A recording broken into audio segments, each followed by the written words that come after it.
Um, okay, so I'm recording this, and if it does catch, if it does work, then I'll be posting it as well.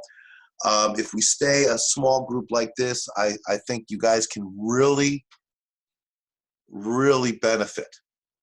Okay, because then we can go into areas, very refined areas, and look at certain things that I think are really important. And you can ask questions, most importantly. But keep in mind that the way that we're approaching Shakespeare is in the way that we've approached everything we've been doing in this class, which is through a very close and detailed reading. My theory behind this, as you know, is before you can really start appreciating, well, any play, but certainly something that is as challenging as Shakespeare, you have to become accustomed with the language. All right, and to be able to, if not master the language, at least have enough of an understanding of the language to follow the plot line. Right? First and foremost, you have to know what's happening. You have to know how things are unfolding. What is the sequence of action? Only once you're able to do that can you then start asking the questions: why are these things happening? What does it represent? What kind of commentary is it making on the human condition? And how do we assess the character development? You'll see when it comes to Hamlet, and again, this will probably hit a few spoilers here. One of the big questions about Hamlet, as we'll see as we progress into next week especially, is at the end of Act 1, he meets the ghost, right? The first scene, Horatio's brought to meet the ghost. In the final scene of Act 1, they bring Hamlet, and Hamlet meets the ghost and has a lengthy discussion, if you will, with the ghost, where things are revealed about the nature of Hamlet's father's death, who committed the murder, and how this is, a travesty in terms of the disruption of the natural order of things, et cetera, et cetera. And Hamlet's subsequent behavior throughout the play is often the behavior of a madman, someone who's gone insane. And one of the big questions that still tickles scholars' brains today is does Hamlet actually lose his mind, or is he always pretending to lose his mind? Something to keep in your thoughts as you're reading, right? It's certainly the type of question that I could be prone to putting on a final exam. I mean, is Hamlet actually mad?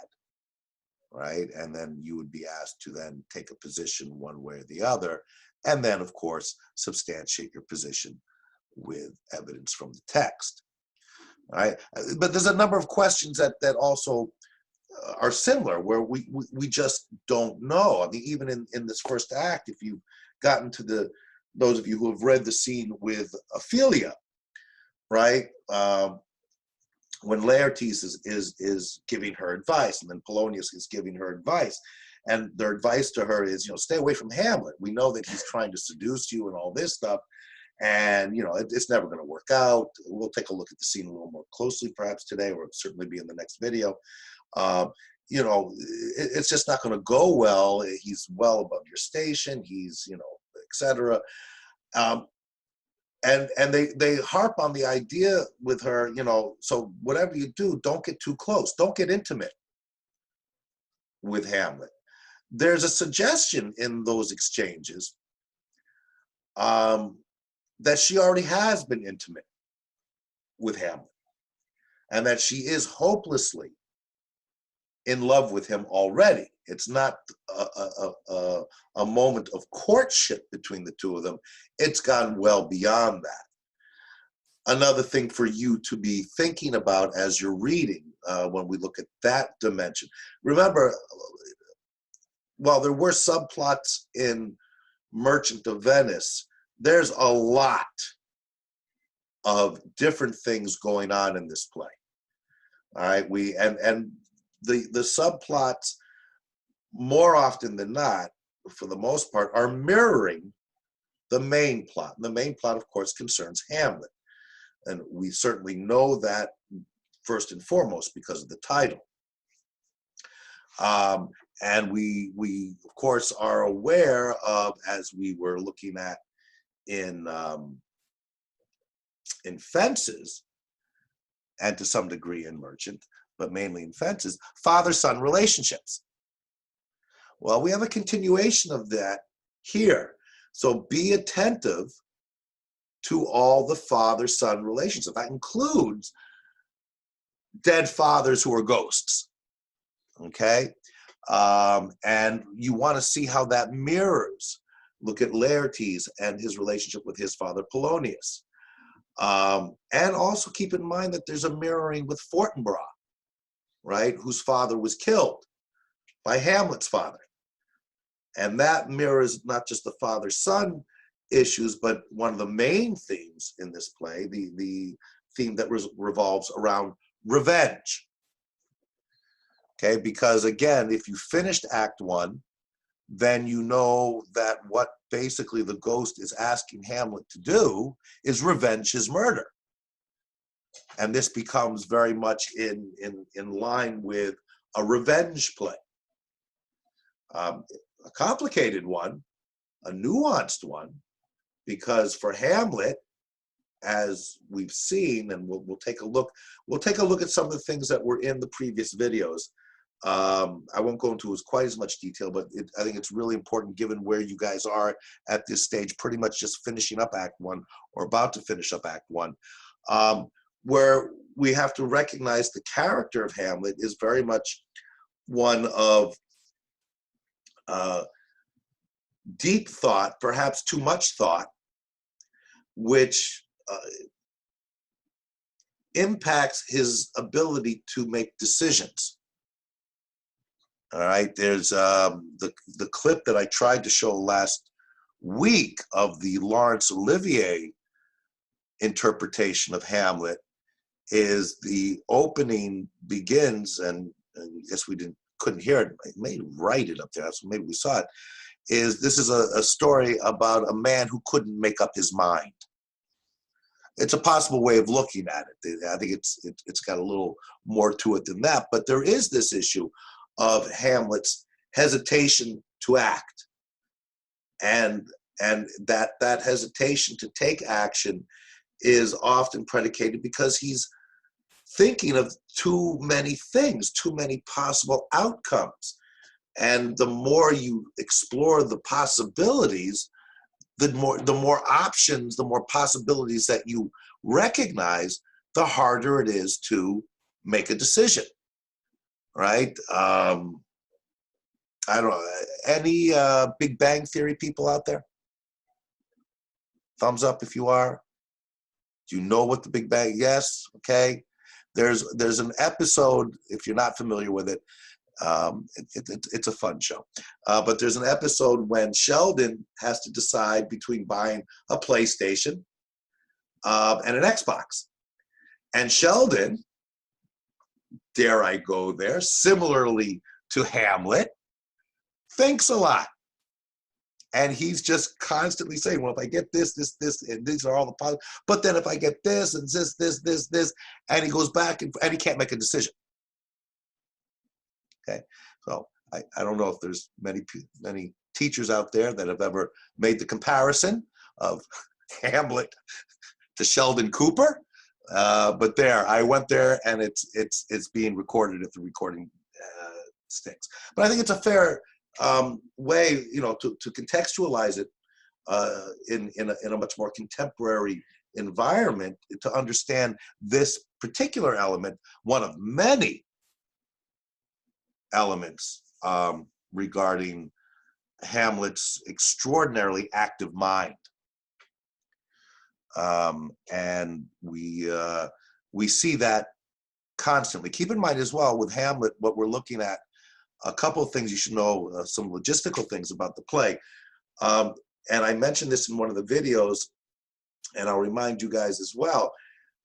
You may see with the edition that I pull up, that I do in the videos, the edition, because I couldn't find this particular edition in a format that I could post.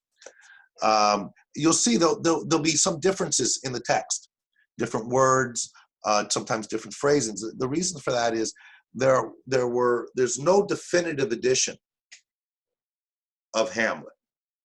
All right, we have the folio editions and the quarto editions, and basically editors started getting their hands dirty with it shortly after Hamlet died, and piecing them together. So we have different editions that have different. Some are longer than others. Some omit certain things, and so on. Which when you put them together in what is being considered the most definitive edition now, it's a massively long play. It's, I think, the second longest of Shakespeare's plays. And Hamlet has more lines than any other individual character in any of his plays. So it really gives us an opportunity, because there's so much that he talks about and so many things that he does. We're really asked to delve deep into an understanding of who Hamlet is, what are his motivations, what drives him. And they're all complicated by uncertainty in terms of motivation. I mean, not so much motivation, but in terms of his methodology in achieving the goals that he sets out to achieve. When we see it in later scenes and acts, his interaction with Ophelia, all right, becomes mesmerizing. But we're asking ourselves, what's he up to? Just as we were talking about earlier, when we see Claudius in that scene 2, and he has this long monologue where he touches on so many different issues of state, political issues, and he is jumping all over and revealing so much about who he is, even though all we're hearing is the particulars of what he's addressing. Whether it's Fortinbras, who's coming to take back the lands and avenge his father's death, whether it's Laertes, who wants to go back to France, or whether it's Hamlet's continued mourning and grief over his father. So it really requires, again, that ability to be able to follow the action, know what's transpiring, know what's being said to each other, because we have so many of these long soliloquies and long monologues, and even in scene, was it 3? I think it's scene 3, or is it scene 3? When one of the more famous, fairly lengthy exchanges with Polonius and Laertes, when he's giving Laertes advice, right? Neither a borrower nor a lender be, and all that. What does that tell you? Okay, we many of you may have heard that, neither a borrower nor a lender be. It's all very sound advice. It's quite cliched advice, but what is it telling us about Polonius? Right? And what is it telling us about Laertes? Because we know that they have to be important characters in the play, because they are prominent in this first act. They're not just messengers that are going to be sent off to deliver a letter to the King of Norway. Okay, they have especially Polonius. And once we establish that that character is important, or more important to the play, how does that character relate to the main protagonist, in this case, Hamlet? And Shakespeare, as all great writers, there's reasons for everything that's there. And we need to look at that. One of the things to keep in mind, another theme that runs in here, and we see this in when we first are introduced to Hamlet, when his mother says, seems, and we'll look at that in a minute as well. And his retort to that is, seems? No, that's not seems. Seems is not saying it is. It seems like, this is going to happen or that's going to happen. That's appearances.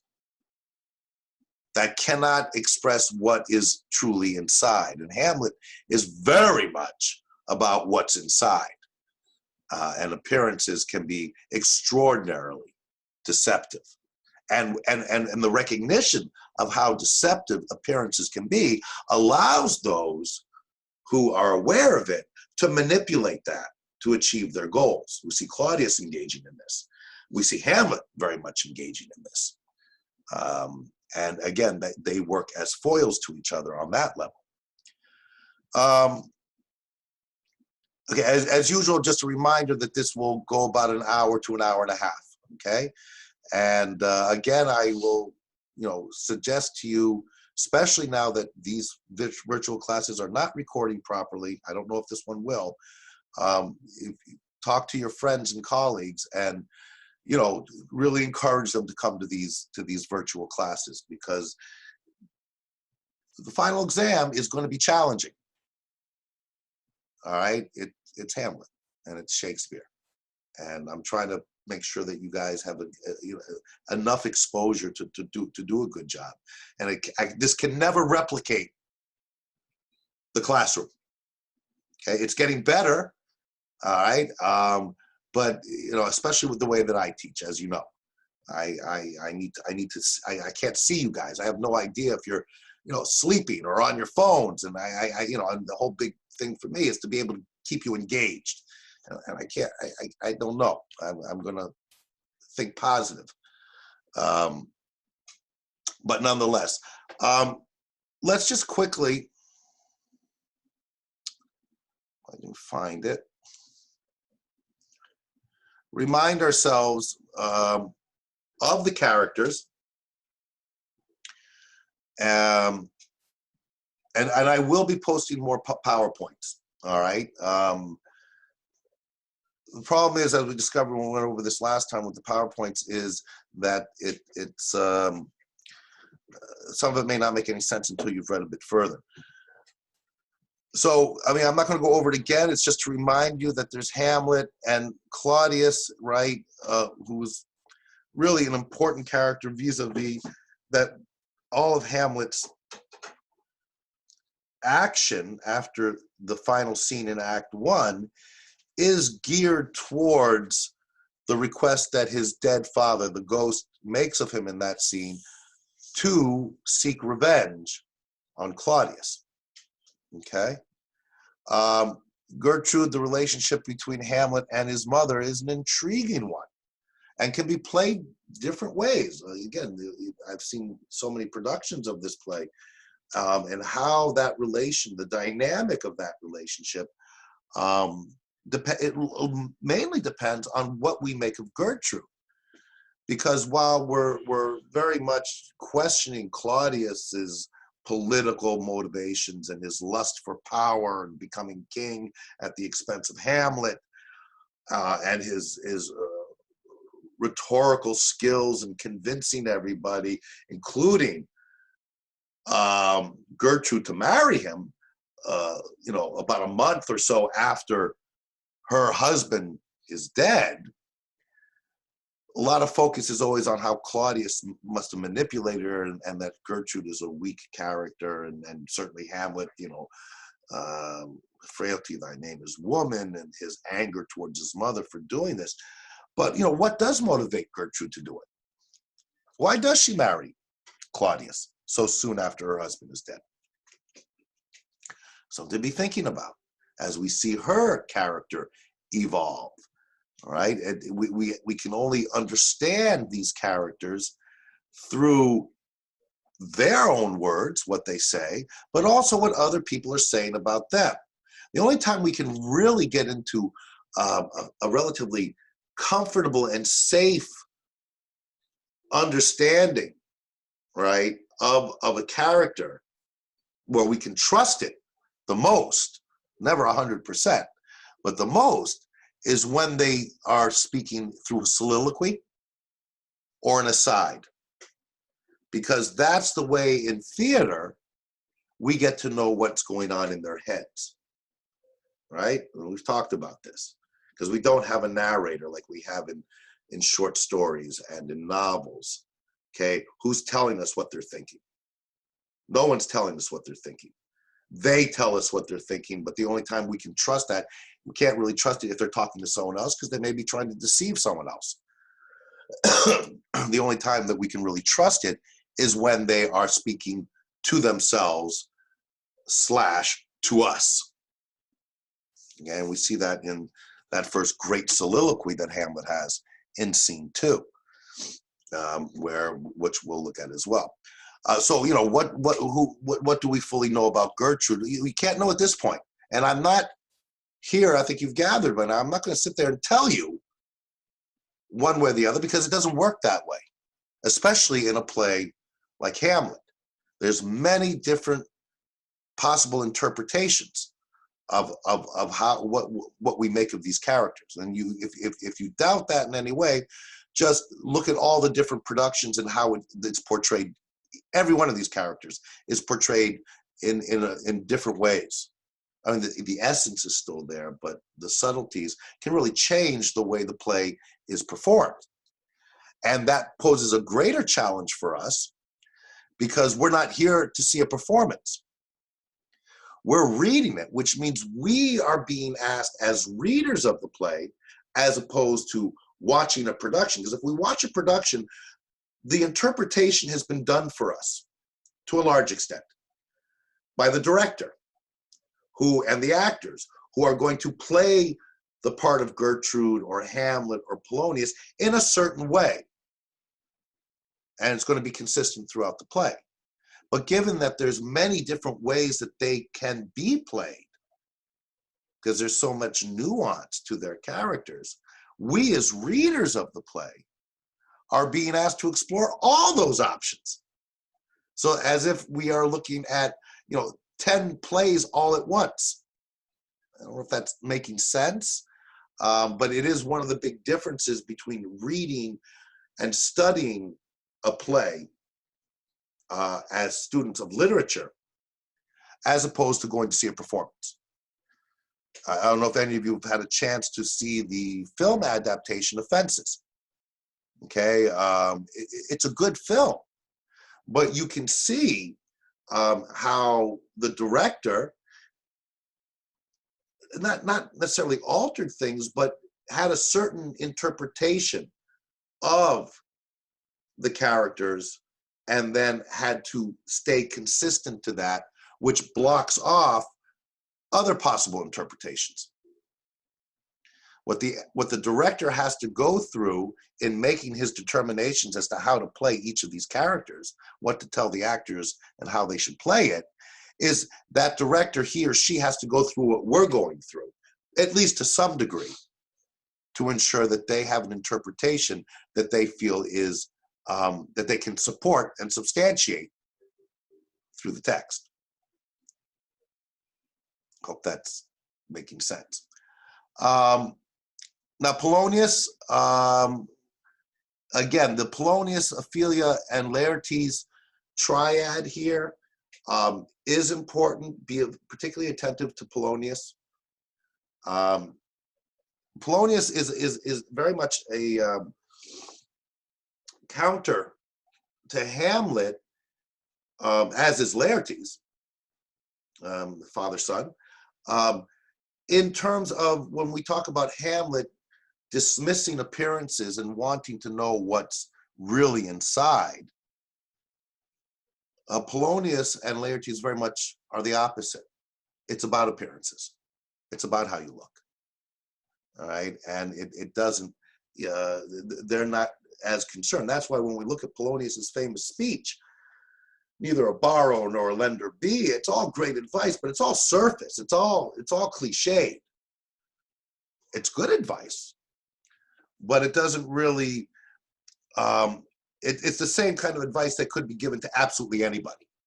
It's not advice that is predicated on a deep understanding of that particular individual, because then you'd have to tweak that advice to ensure that that advice conforms to the specific characteristics of that individual, because we're all different. So and this is very much exemplified in Hamlet as a unique individual that no one can fully understand. Whereas Polonius and Laertes take more of an attitude that, we're all the same. So I can say neither a borrower nor a lender be to absolutely anybody, and it'll have the same impact. Yeah, on a surface level it will, but not on the level that a character like Hamlet operates. And it's interesting to see with Polonius and Laertes and their relationship with Ophelia, who's torn. She's very much caught in between, not just Laertes and Polonius. They're more on one side here. It's with Hamlet over here. And Ophelia here, because she's listening, she's very much attentive to what her father and her brother talk to her about, and they're not bad people, and they clearly care about Ophelia, and she's very obedient and listens to them, but what they're telling her does not mesh with what Hamlet tells her, and therefore she struggles. That's why she's such an important character, between these two approaches, these two worldviews, these two ways of assessing and understanding life, existence, and how communities and people interact. Polonius also, as we discussed last time, adds for the comic relief. But keep in mind that comic relief, while it can be there just for a good ha-ha, there's always, with Shakespeare, more to that comic relief, especially in the tragedies and the histories. The comedies are another story, than just to get a laugh. If Polonius is there, for comic relief, what is the nature of that comedy? Why is it funny? And often with Polonius, it's funny in relation to the very stringent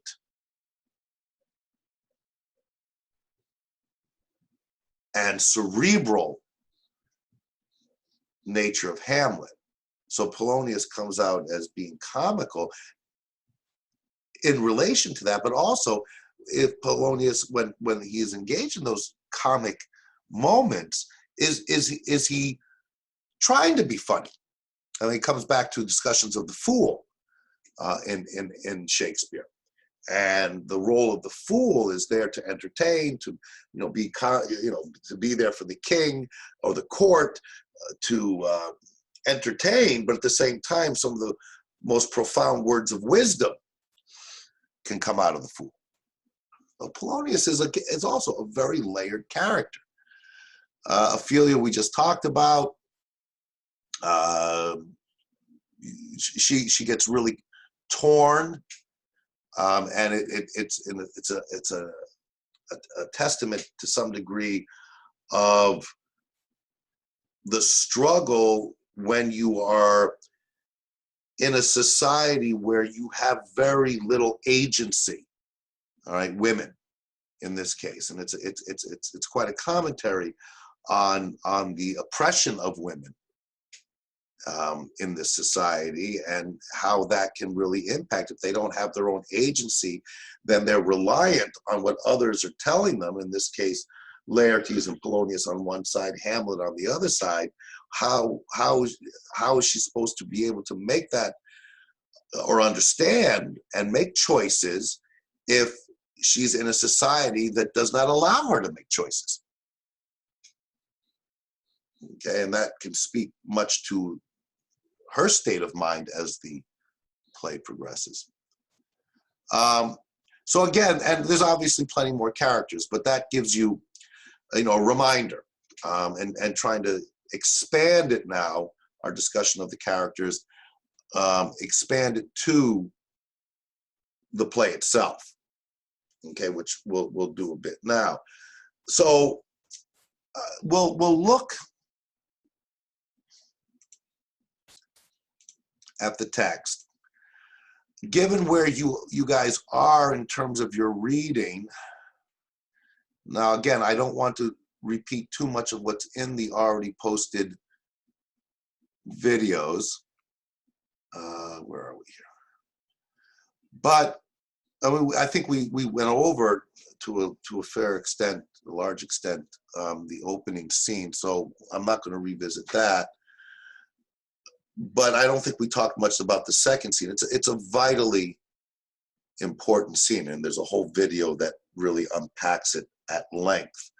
But a few of the things to be attentive to when you read it, if you haven't, and yes, I cannot encourage you enough to reread it, all right, to the best of your ability.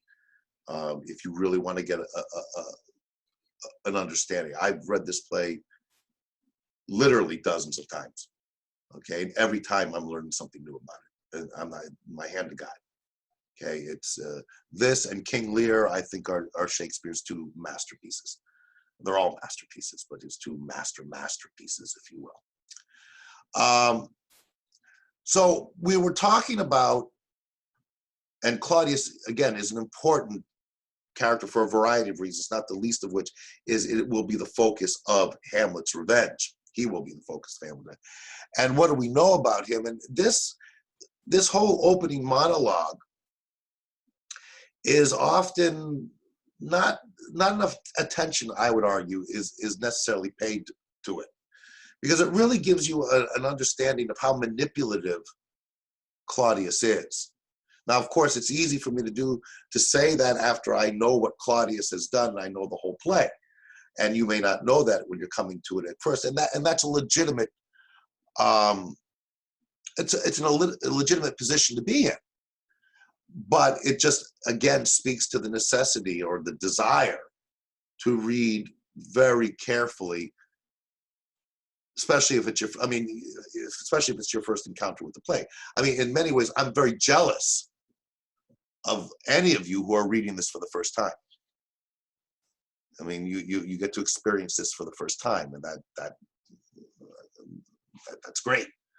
And I want you to, you know, as much as possible, to appreciate that and not to be overwhelmed with it or frightened of it. Okay, and really try to approach it that way. We've got another 4 weeks to spend with this play. Okay, and so, you know, just take it at your own pace, but try to give yourself enough time to go back and reread at least certain sections. And we'll talk about that, by the way, when we get like 2-3 weeks from now, when we're getting towards the end, when I will hope very much that you've all finished it. I will direct you and say, here are the scenes I suggest strongly that you read again in relation to your final exam, okay? But that being said, if you're not keeping up with the play and keeping up with these videos and keeping up with these classes, you'll have a much more difficult time understanding why I'm directing you back to those scenes. If you're keeping up with it and you're engaged in it, you'll be able to anticipate the scenes that I'm going to recommend to you in relation to the final exam. All right? Remember that when we get to that point. Okay. So what do we see here with Claudius? Again, most importantly, where are we? Oops. Oh, there we go. Okay. So where are we? We are a room of state in the castle. Elsinore is the castle. And we're in a room of state. That means everyone's there. So we have the king, we have the queen, Hamlet, Polonius, Laertes, Beaumont, Cornelius, lords and attendants. Okay, so what that's telling us is there's a lot of people there, right? So we have lords and attendants. Important to keep that in mind. The king is speaking. The king is holding court. So again, as we've discussed, it's a play. We should be familiar with how theater is working at this point. This is the third play that we're studying. So we have to envision. We don't have someone telling us what it looks like on stage. We had more of that with Fences, certainly, but very little of that with Shakespeare.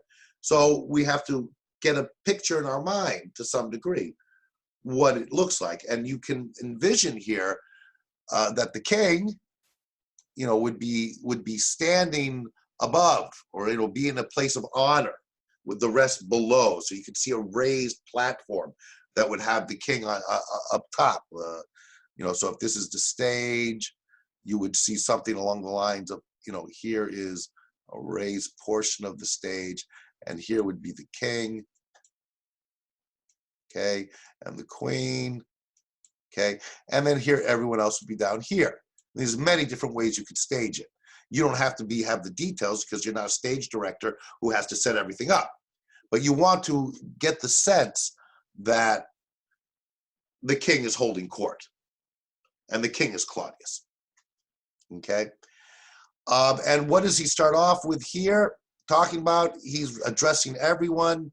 He's talking about his dear brother's death. The memory be green. Again, you'll see this in the video, but you know, green means it's fresh. It's new because it's only been 2 months since the king is, the previous king has died. And we all are sad, a brow of woe, etc. So, you know, it's a proper introduction. You know, it's the king setting the tone. Thank you everyone for being here. We're still mourning over the death of the previous king, which was a terrible thing, and we were all so distraught about it. But, you know, we're moving on. Therefore, and of course, our sometime sister, now our queen. Sometime sister, well, he was the sister. She was his sister-in-law, but now she's the queen. She's married, right? It joins us to this note, the warlike state. Getting used to this new way instead of just doing the yellow. I kind of like it. Note here as well something to take point of when we see mirth in funeral and dirge in marriage. What do we make of that? Guys, can you, let's see if I can get you anyone to jump in here, because we're already close to an hour in. Mirth in funeral with dirge in marriage. What does that mean? You can look at your copy. I mean, we have the annotations. What does that see? Does that seem mirth? What is mirth?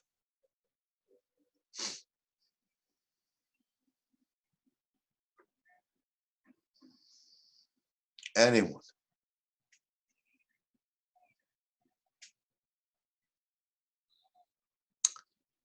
Mirth. Is that mercy? It's not. I like the way you approach it. It's not really mercy. Mirth. You know. By the way, feel free. You got your computers up there. You look these things up. If it's not, does your edition? I don't think it does, because mirth.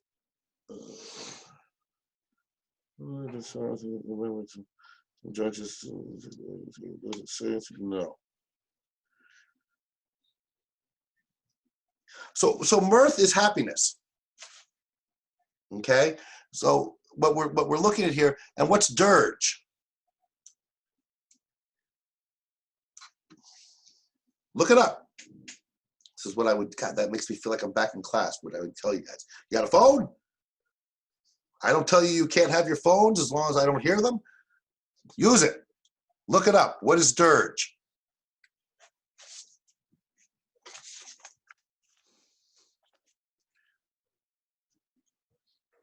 Anyone?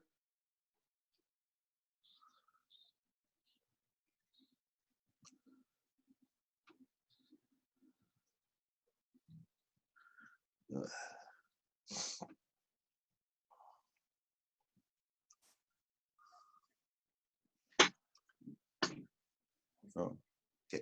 It comes from would be a sad song. It's meant to represent sadness. They're opposites, dirge and mirth. Okay. Okay. Well, that makes sense because we're talking about a funeral and a marriage. So with a marriage, right, and then a funeral, what do we associate with the two? Right. Well, dirge, if it's sadness, I would think that would go more with funeral, and mirth should go with marriage. Why is it inversed in his speech? Why is he saying mirth? Okay. Why is mirth here with funeral and dirge here with marriage?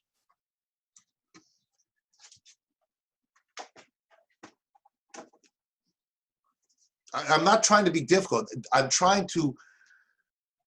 Was it because he's like joyful and upset that his brother's dead? Okay, good. I like that. You're taking it to another layer. Okay. Yes. Okay. So let's unpack that. You compared it to a marriage and the funeral. Marriage, usually when couples get married, it's something to celebrate, something to be joyful for, and funeral is often gloomy and dull. Exactly. Now, what do we know though? Because what we know is that within the last 2 months, right? What's happened? Well, his brothers died. So we had a funeral. Yeah. What else? Married his wife. Married his wife.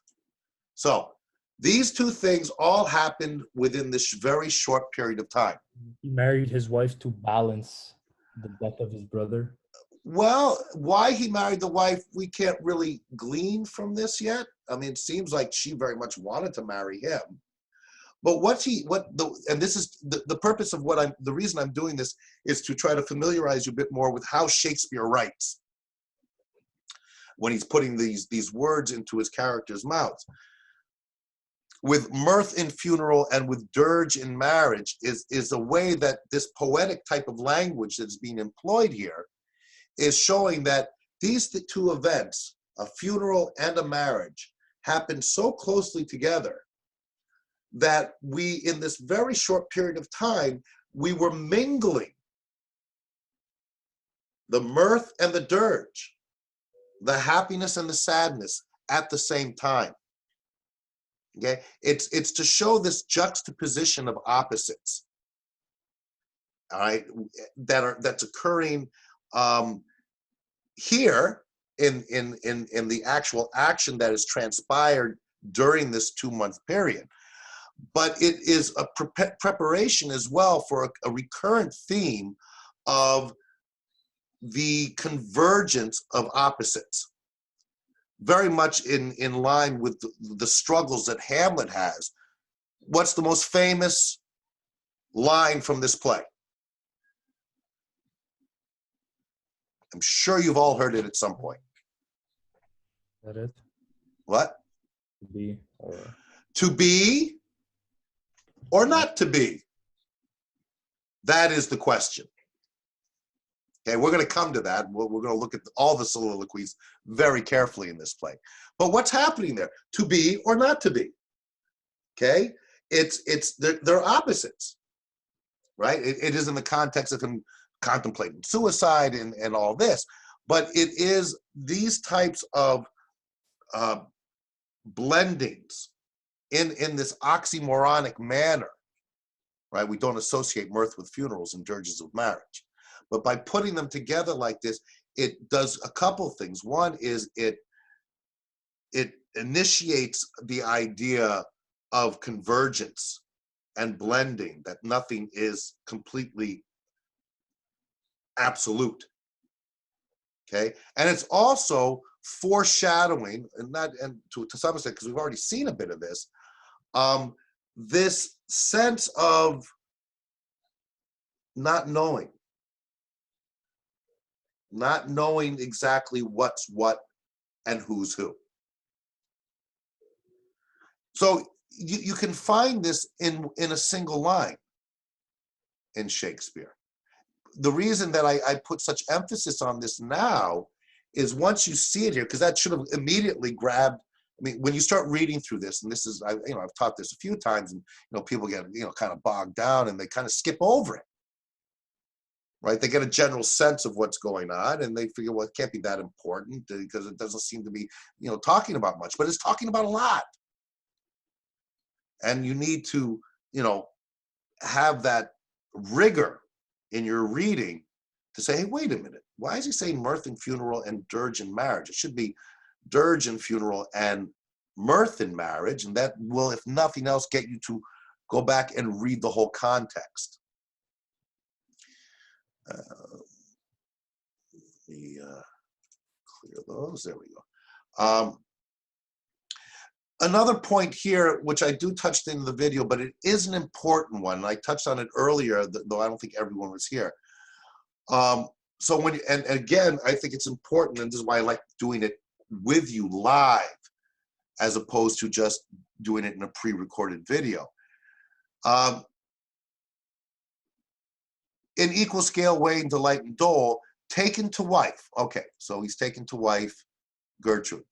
Nor have we herein barred your better wisdoms. So, nor have we prevented, barred, right? Put up a barrier. Nor have we barred your, who's your, better wisdoms, smart people, better wisdoms, must be smarter, which have freely gone with this fair all along.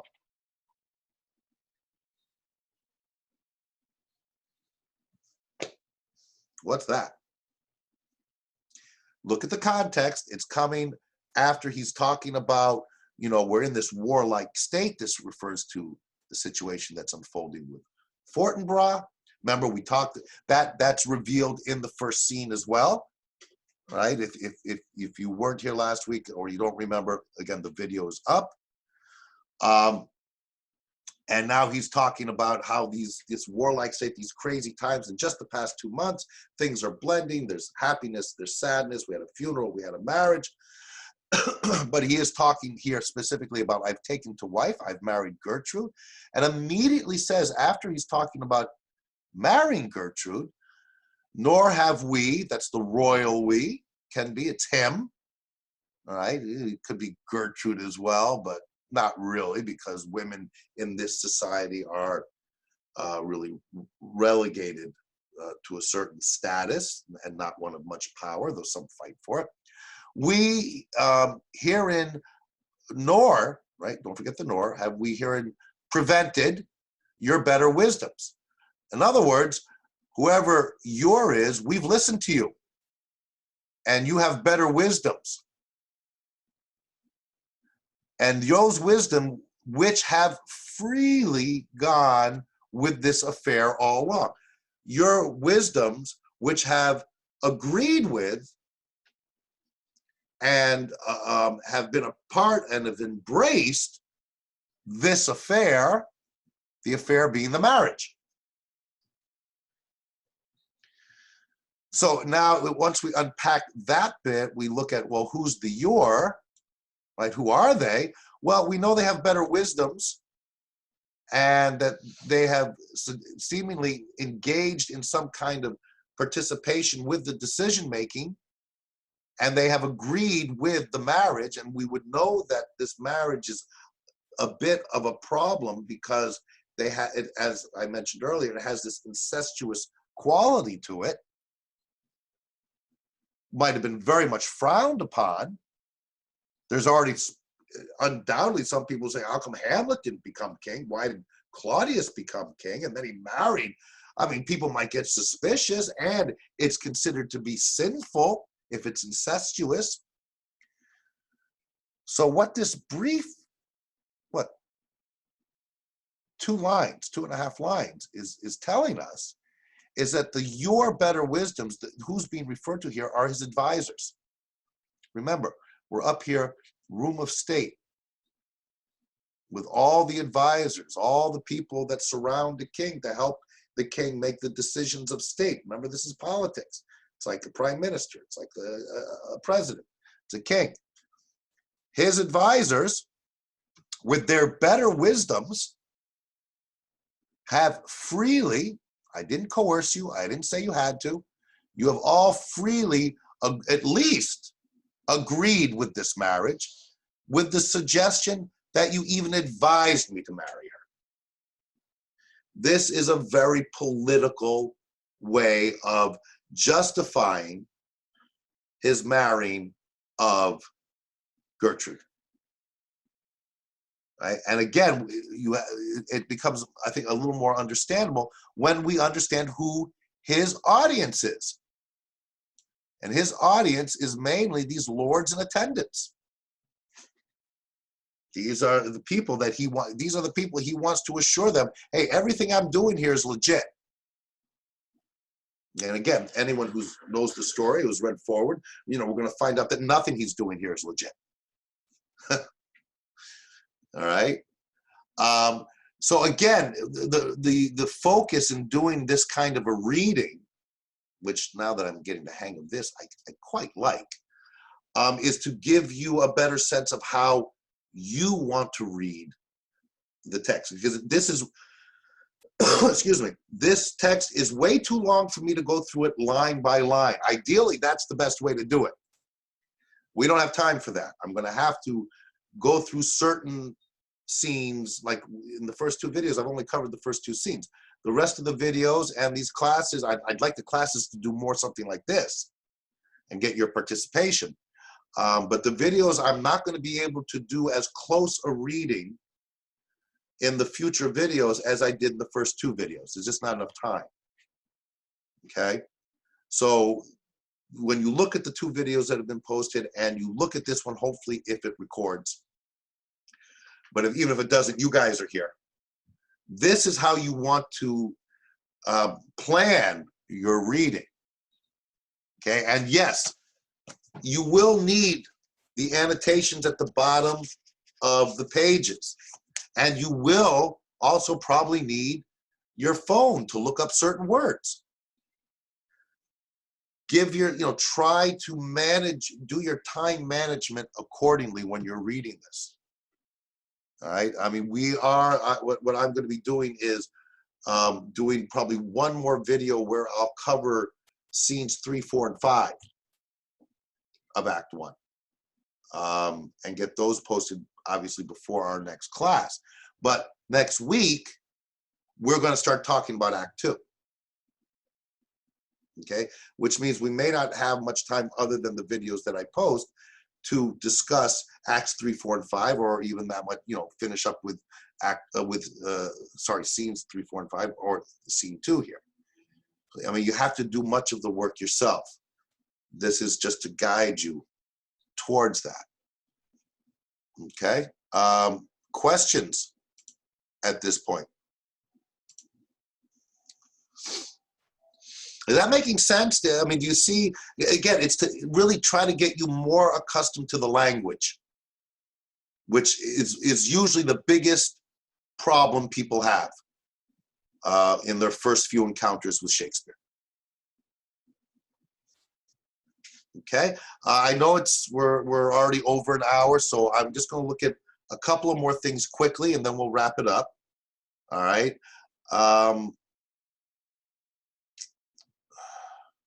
Okay, so again, I covered this in the video. Here's where we see him talking about Fortinbras.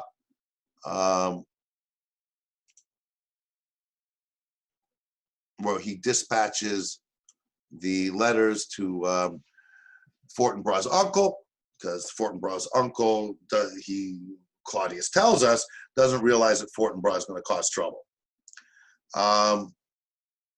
Then Laertes, okay, and this is another indication of how we know that Laertes is an important character, because he's in this scene, which we're already coming to realize is an important scene. No, we haven't even met Hamlet yet. Okay, but we're meeting Laertes before Hamlet. Okay, so and note the and now, by the way. Note how the king shifts from dealing with one issue, then he's dealing with Fortinbras. Okay, I've resolved it. I'm sending Cornelius and Voltimand to deliver these messages. That takes care of that business. And now to the next business. And now Laertes. Okay, again, it's establishing Claudius as the ruler here. He is in control. He is the king, and he's acting in a very kingly manner. And of course, at this stage, we really don't have anything to be suspicious of, other than, yeah, it is a little weird. You married your dead brother's wife, like in a little over a month after he was dead. That is a bit odd, but he addressed that. He was kind of advised. We can put that off. Well, if he was advised by his advisors, maybe it was a prudent thing to do politically, to make sure that we get back to a stable order after the death of a king. We need to really get things back on track. He deals with Laertes. The thing with Laertes is he wants to go back to France. He only came over here for the wedding. What's noticeable here, because it introduces this relationship, another one that we want to be attentive to in terms of father-son, is, Claudius basically says, Laertes, what is it you need? I will, you're in good favor with me. Okay, well, in particular, your father is, Polonius. So, you basically just need to ask, and I'll give you permission pretty much with whatever you want. Larry says, well, I want to go back to France. And he says, okay, that sounds good. Do note, by the way, before we get there, one other thing that I want you to be attentive to: duty, duty, duty, duty. Look for these duties, right? The concept of duty, what you're obliged to do. What is it what is your duty? What should you be doing, right? Where's your allegiance, etc. We've talked about duty in the context of fences, right? So be attentive to it. I talk a bit about it in the video, but I want you to be attentive to the concept of duty. Are people following and doing what they're supposed to be doing, which is an element of doing your duty. And so Claudius says, sure, you can go back to France, but hold on. Does your father say it's okay? What says Polonius? Okay. And so it's showing the deference, right? That, yeah, Laertes, you're not doing anything without your father's permission. And it also shows the king's relationship with Polonius. Polonius is obviously a close part of the inner circle. He's right there, right? And the king is addressing him by his first name. Okay, if your father says it's okay, it's go. I give you, I do beseech. Polonius asks, please let him go. King says, fine, you can go now that it's okay with your king. And now, okay, so again, what do we note? But now, okay,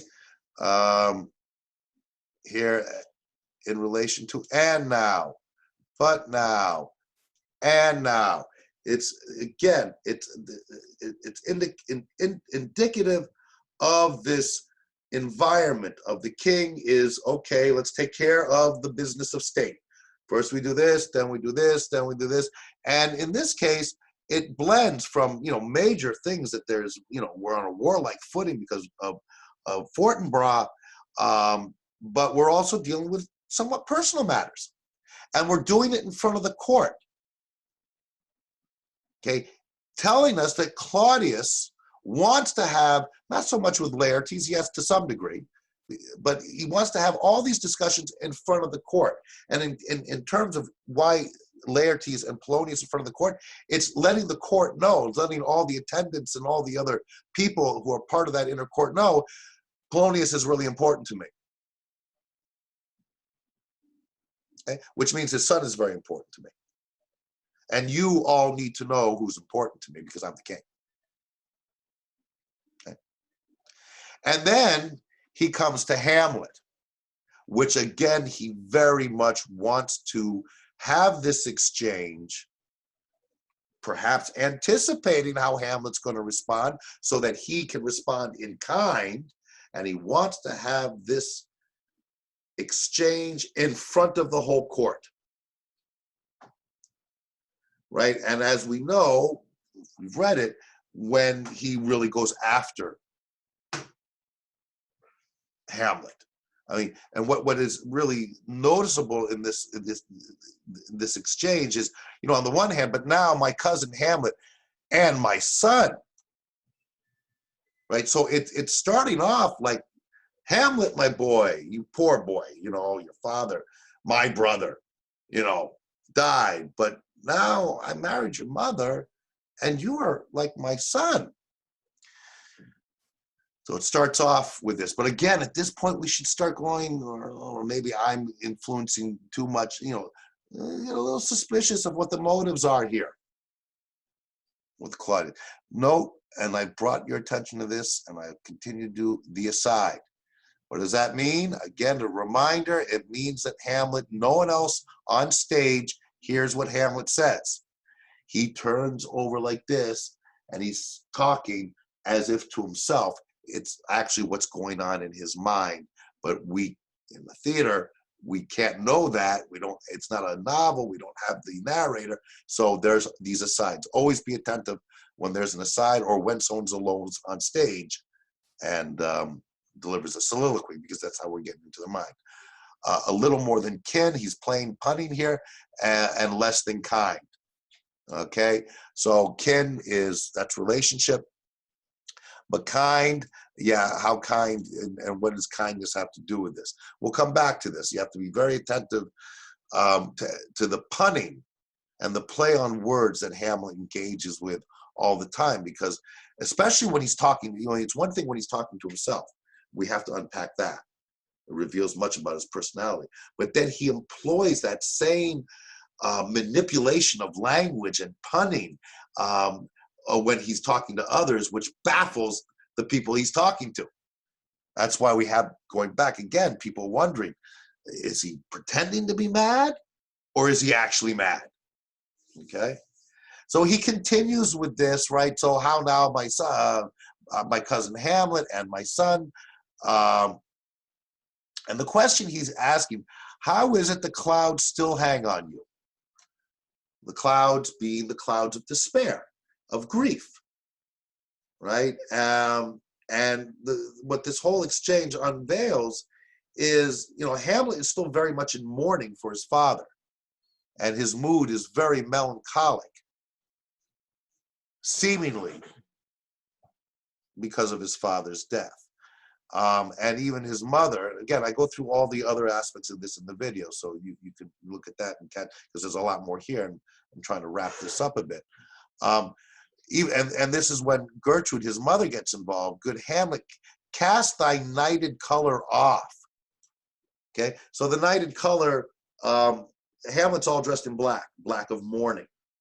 And clearly the indication, so you can try to imagine up until this point, up until we get to this point in the speech, and there's a fair amount that goes on, what's Hamlet doing on stage while he's dealing with all these others? Because remember, he's on stage, he's there, and you can imagine that Hamlet is, you know, humming and hawing and over and looking distraught, to remind the audience and to confirm this idea that he has been really down, wearing black, his nighted color.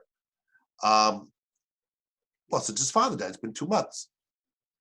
And here's the mother, who's married now, his uncle, to seek for thy noble father. Stop looking for your father in the dust. Notice it's common, okay? All lives must die, passing through nature to eternity. So it's initiated by Claudius. You know, why are you still so down, dude? Okay? And then the mother chimes in and says, you know, really, why are you still going on? You have to know that it's a common occurrence that, you know, people live and they die. That's nature. That's the natural order of things. Yes, as Claudius said at the beginning of the scene, we are all upset and we have been mourning, but it's been 2 months. Right? And what they're saying to Hamlet is 2 months is enough. Hamlet plays and toys with the word of common. She says is common, meaning in the sense, you know, it's a common occurrence. I, madam, it is common. He is dissing his mother there, saying you're behaving like a commoner. Remember, this is royalty here. And then we get this, and I'll probably stop it here, because I talk about this in detail in the video. But this is where we're really not going to see Hamlet engaging in Hamletese, if you will. Queen says, if it be, why seems it so particular with thee? Why does it seem like, if you under, because she takes him literally here with the comment. He doesn't recognize that he's referring to a different kind of comment. And she goes, well, if you understand that this is a common occurrence in nature, why does it seem to be so much harder for you? And that's when Hamlet launches. Seems, madam? Nay, it is. I know not seems. This brilliant passage that follows is where we're getting this first real sense of Hamlet's attitude towards appearances. So basically what he's saying here is, why? Because I'm wearing black and I'm crying all the time and I have this look on my face and I can't breathe properly. All these moods and forms of grief, these indeed do seem, but that doesn't tell it. Anyone could pretend to be like this. This is surface stuff. You don't know how deeply grieving I am because you're just seeing the surface. Basically, Hamlet really doesn't like this word seems like, because it's really, and if you think about it, it really is one of those words. So it seems, it doesn't mean it is. Hamlet's about it is. And in order to know what it is, you've got to dig deep, right? Because otherwise you're just dealing with surfaces. Anyways, all right. Everyone okay? I hope good. I like that. Thumbs up. Help lets me know you're still there. Good. Now I know that, this is, fairly intense what I'm doing here. Okay. And hopefully this is going to be recorded. You'll be able to see it again. But even if it isn't, especially those of you who are here, I'm trying, as you've noticed, and I was doing this previously with Merchant and with Fences, and especially with Shakespeare, to get into a way of reading that will help it not to be an egregious process. And start, to pick it apart, take the time to do it, follow the story.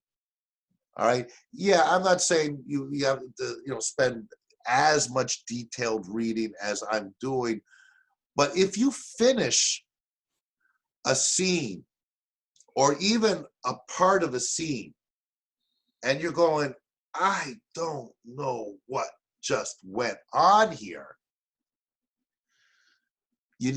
I strongly recommend you go back and read that scene again. And those are the scenes that you should try to read in the way that I was demonstrating here, where you really have to put in the effort. Because if you skip over a scene, you don't understand it, and you're going, wow, there's a whole bunch more scenes coming, you'll miss really important elements that will speak directly to the next scenes throughout the play that you'll be encountering.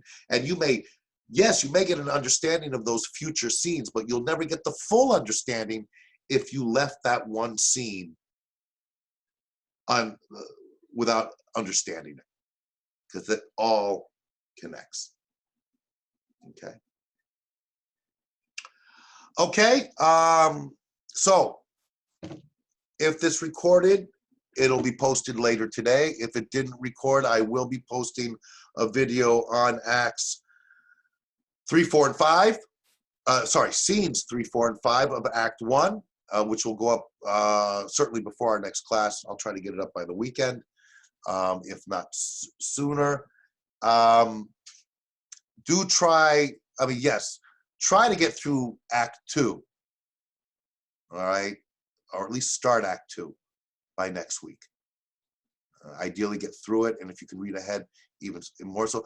One last thing I'll say, if you have the time, and I know you're busy with your other classes, but if you do have the time, a great way of reading Shakespeare, but you have to be sure you have the time to do this, is read through, like, say, Act 1, from start to finish, and without getting bogged down, but taking notes. I didn't understand this. I don't know what they said here. But keep reading till you finish the act. But this only works if you then have given yourself enough time to now go back and read it a second time carefully. Okay, because that a lot of the things that you may get bogged down with in an earlier scene might be revealed or made more clear once you've read a later scene. But that methodology I'm suggesting to you only works if you are clearly set to read through the entire act twice. You could break that down as well and do it scene by scene that way. My emphasis and the reason I'm bringing it up is ideally you read it at least twice. Okay, as much as you can. Any further questions or concerns?